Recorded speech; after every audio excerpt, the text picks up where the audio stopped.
In today's video tutorial, I'm gonna walk you through how to fix Roblox widescreen glitch. To begin, initiate a right click on Roblox and select Properties.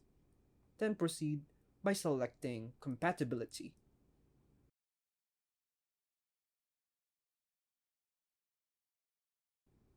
Ensure that the option Run this program as an administrator is enabled,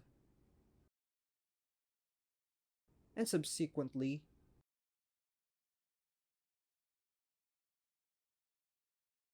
click on Apply, followed by OK.